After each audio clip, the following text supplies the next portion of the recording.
Welcome to PD on the Go, the podcast that delivers bite-sized learning on communication, collaboration, and facilitation for busy teacher leaders. Tune in while you're in the car, on your lunch break, or making copies, and get ready to level up your leadership skills. My name is Hallie Case, and I'm with the Office of Professional Learning in Fairfax County Public Schools, and I'm joined today by my two teammates. I'm Sarah Phillips. Hi, and I'm Mary Beth Anderson.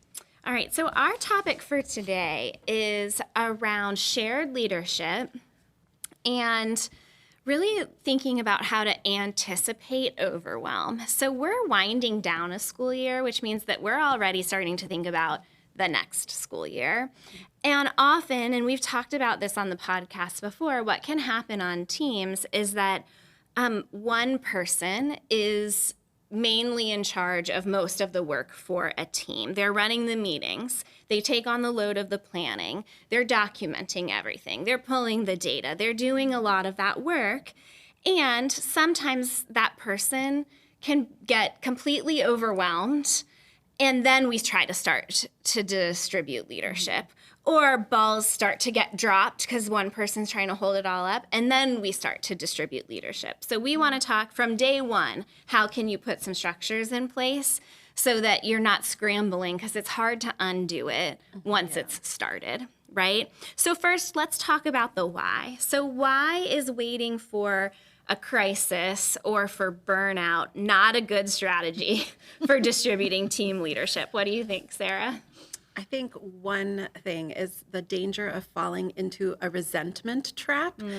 So when one person on a team is holding the physical and the mental load of every single meeting, it can lead to that exhaustion. And from that fatigue, it could turn into resentment. And then from that resentment, it could start to erode some of that relational trust on a team. Yeah, like the teacher leader can start resenting. I think too, like sometimes the team starts to resent the leader because maybe they want to have some responsibility, right? And have like that collective ownership over things and have responsibilities that are shared. Or maybe they don't agree with the topics that the team leader might be Right. picking for their agenda. Yeah. And it's like,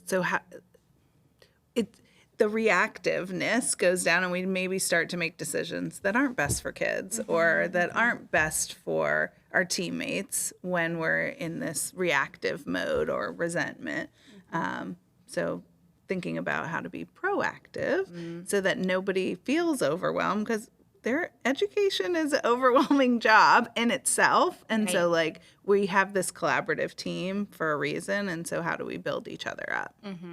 Yeah, most of the time, at some point in a school year, people will feel overwhelmed. Yep.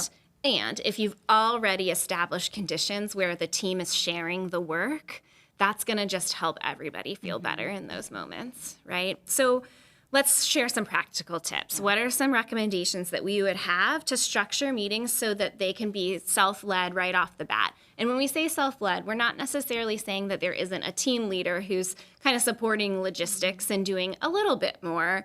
And like a self-led team is one that does have that collective capacity. They can jump in and take on more of that distributive leadership.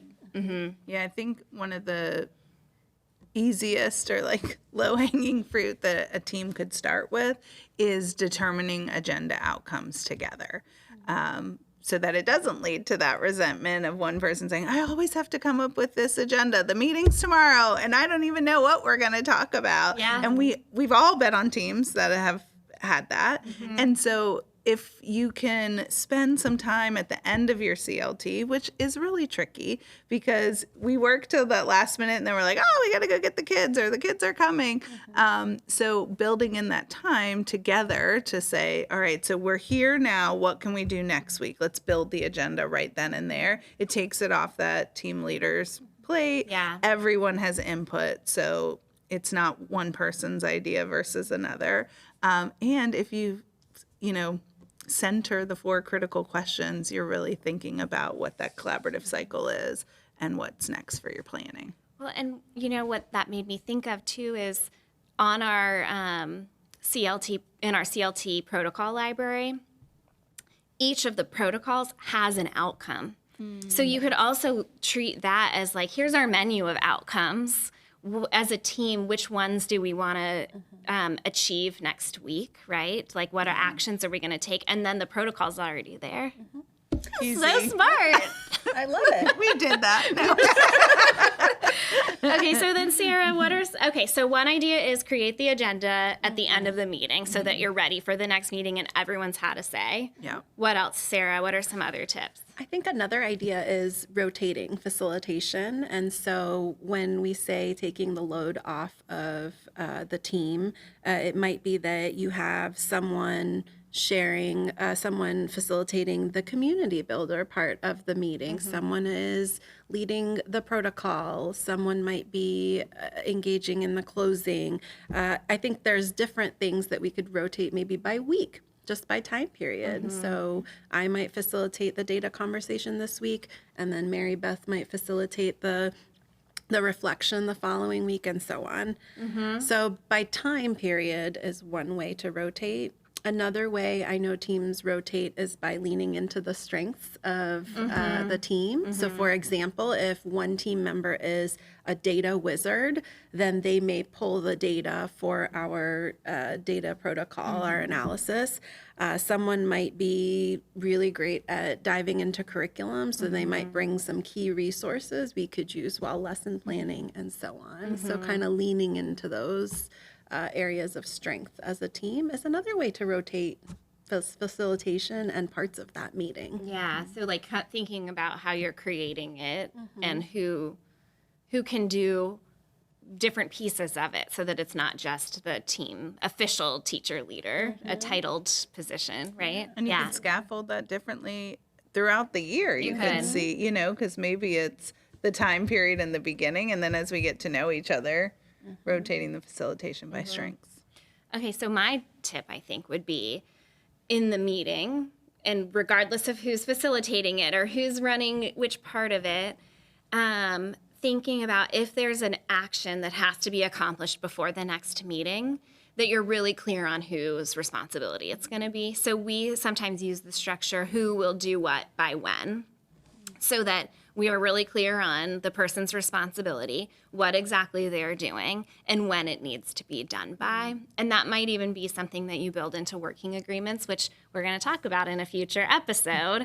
But being really clear on that so that it's not just, I'll make sure I get that done before we meet again, and then it's the same person always saying like, yes, I'll do it because they cave first, or or they feel like it's their responsibility, right? And so sharing that.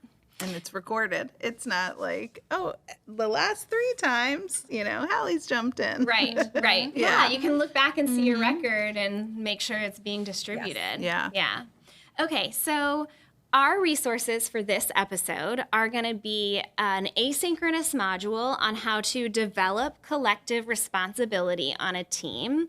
So this is a learning module that you could work through together to get some ideas. And then we know you know about our CLT protocol library, but we'll share with you where those outcomes are so that if you want to use that as an option for selecting them with your team, you have them in a quick and easy place. You can find those resources through our Instagram at FCPS_PD or by searching PD on the go in Atlas. Thank you so much for tuning in, and we hope you join us next time for more PD on the go.